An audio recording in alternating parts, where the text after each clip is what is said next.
All right, thanks Deb and thanks Lauren. So tonight at a rapid pace, I'm going to explore three of my projects through the lens of collision. A commercial bathhouse in Collingwood, a public memorial landscape in Ballarat, and a residential renovation in country Victoria. So first up, Sense of Self Bathhouse began with a collision. An industrial warehouse had to become an intimate, serene bathhouse. Every existing condition was challenged by its new purpose, from heat leaching windows to a slab that couldn't hold a pool, and every consultant brought a new collision between our vision and practical reality. Accommodating services meant dropping the gloriously high ceilings at inconvenient points. Rather than fighting this, we used them to create compression and expansion, light and shadow, and framed views. These moments became a way of transitioning users from the energy of Collingwood into the calm centre of the bathhouse. One of the most interesting collisions was between the privacy of partially or fully naked clients and the need for surveillance in hot, wet and slippery spaces. Passive surveillance was essential, but customers should never feel watched. So every threshold became a question: solid, curtained, transparent or frosted. The answer wasn't just physical, it was operational. How could staff remain present without feeling intrusive?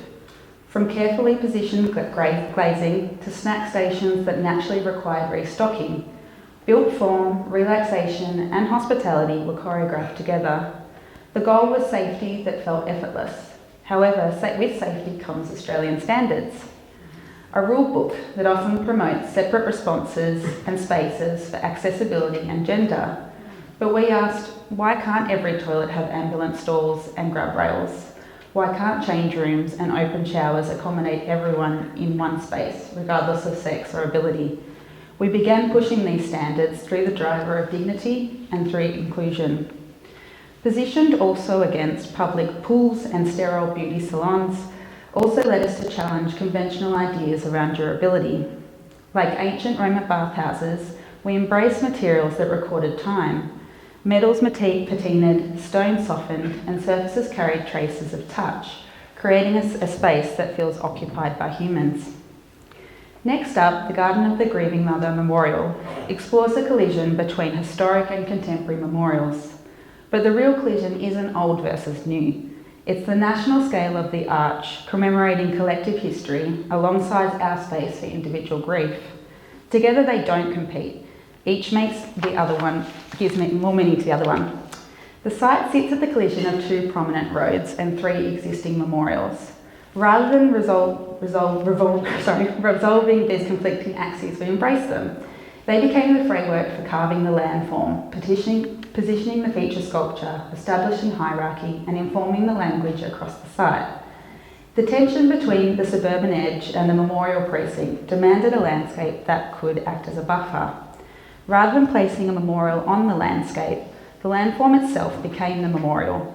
Raising and tilting forward, it redirects focus north to the arch, frames views, filters sound, and creates a more intimate experience.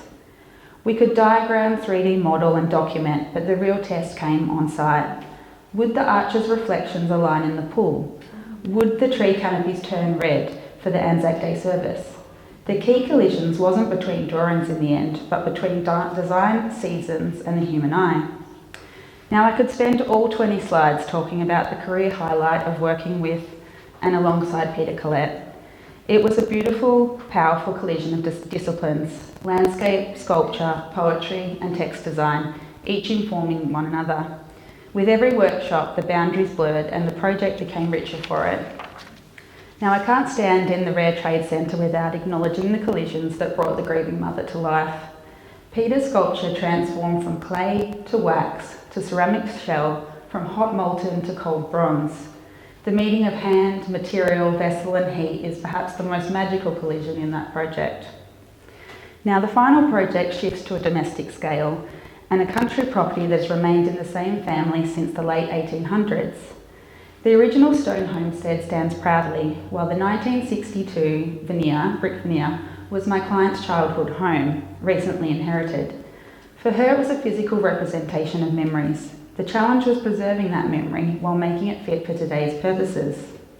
As expected, every builder proposed the same solution: gut the house and add a contemporary box to the rear. That was a collision of opinions we had to challenge.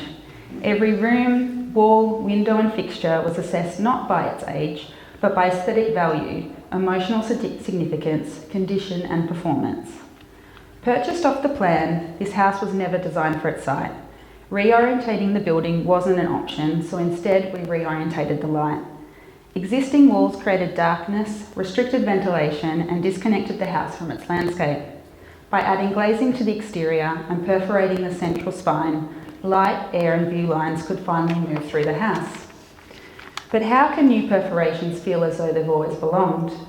We drew on the home's original mid-century language. The new central opening reinterpreted post-war proportions, relocated an existing timber bulkhead and created a sliding divider. Rather than mimicking the past, it continued the home's original explorations for modern living.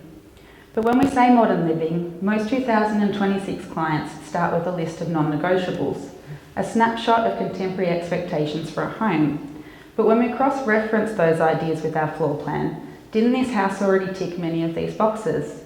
Was there a genuine collision with modern living, or were we simply reacting to current trends rather than genuine needs? Our mantra became reuse, restore, if replacing then reference. But when does referencing become copying, and is copying necessarily a bad thing?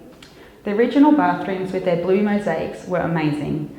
While they couldn't, their palette, proportions and character became the standout for the new design. And finally, to wrap up, I can't talk about collision without acknowledging AI. It can produce beautiful images, but it doesn't experience the constraints, tensions and negotiations behind meaningful design. Great design isn't about avoiding collisions, but knowing which ones matter. So I'll leave you with AI's response to the original garden of the Grieving Mother brief, and you can decide for yourself. Thank you.